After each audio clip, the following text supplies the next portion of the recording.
There's something strange about the Biden presidency. On the one hand, there's this perception that he's Jimmy Carter redux, that he's failed, that he hasn't gotten a lot done. On the other hand, the record is pretty strong.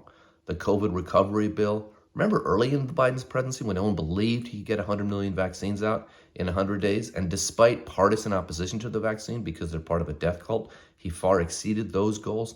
The bipartisan infrastructure bill, he's done a lot. His legislative record is as strong as almost any president in modern times, going back to LBJ. However, he hasn't really gotten the credit for it. There's a couple reasons for that. One is inflation, gas prices, which by the way are going down, has kind of become the story for the last several months.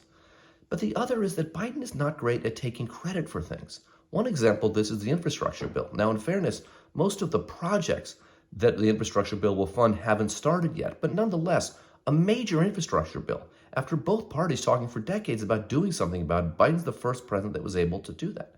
Somehow this administration is not great at taking credit, and they've allowed a Republican narrative, which is largely not true, to emerge that somehow he hasn't done enough.